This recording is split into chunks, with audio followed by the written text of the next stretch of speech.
going to start with Natalie from National Lottery Heritage Fund. I will share my screen. Let's see if this works now. Can everyone see that?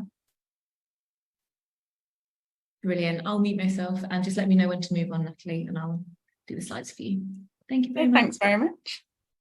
So yeah, apologies to Amrit for any repetition because I spoke to him the other week, but I'll get started. So the National Lottery Heritage Fund is the UK's largest funder of heritage. And we don't actually define heritage. We describe it as anything from the past that you value and want to pass on to future generations. So next slide, please.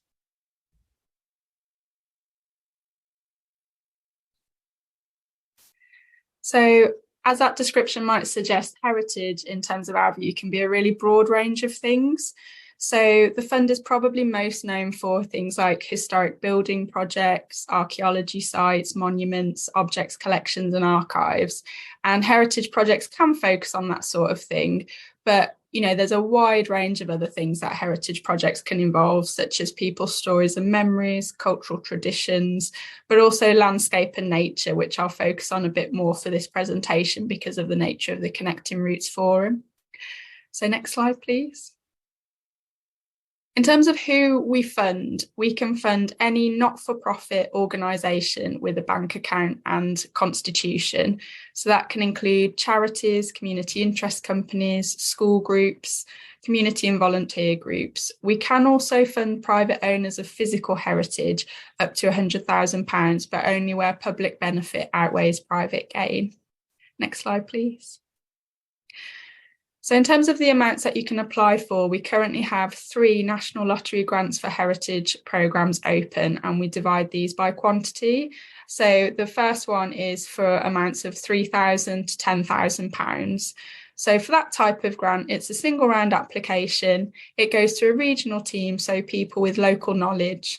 There's no deadlines to apply, you just submit it when it's ready and you get a decision in 8 weeks. And that's for projects lasting up to a year. So you receive the grant upfront at the beginning and you can't apply using full cost recovery with that grant.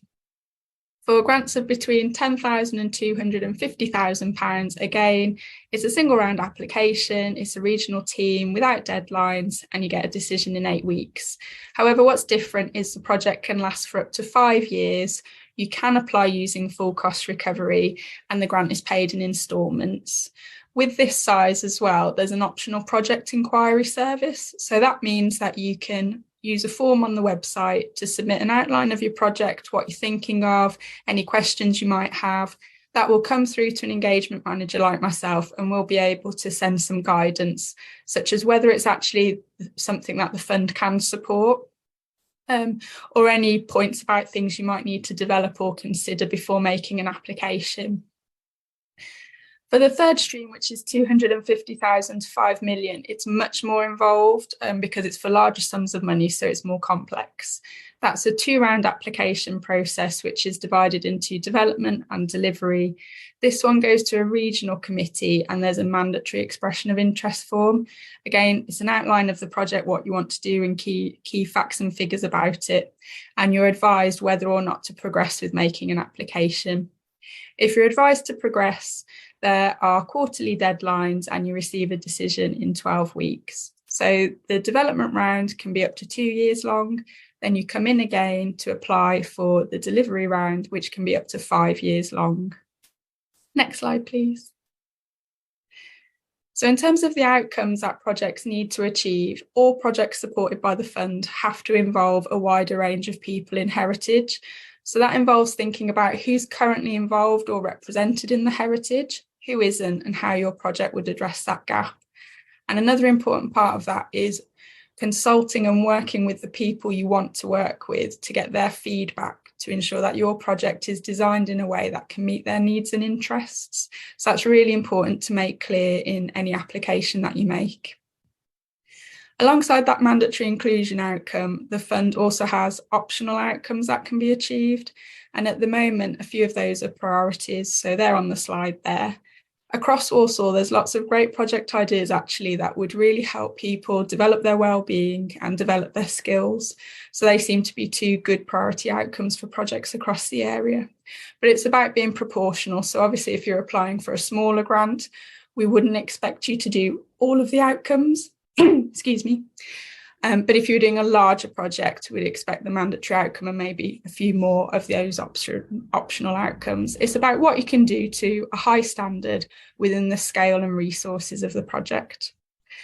And you'll see at the bottom of the slide there that all projects we support need to be environmentally friendly. So that means minimising any negative impacts on the environment as a result of the project. So for example, if you're doing a nature project that involves planting, using peat-free compost and using native species that support pollinators. If it's a community project with lots of community events, it can be things like using recycled materials and encouraging public transport to activities rather than lots of separate journeys. Next slide, please. So going back to natural heritage, obviously there's several funders of natural heritage or the environment or green projects. For the National Lottery Heritage Fund, we view natural heritage as habitats and species, landscapes and public green spaces, including urban green spaces, historic parks, gardens and cemeteries. So for example, I think between 2010 and 2016, we funded Walsall Arboretum to restore their historic park and garden and the rose beds there and the bandstand.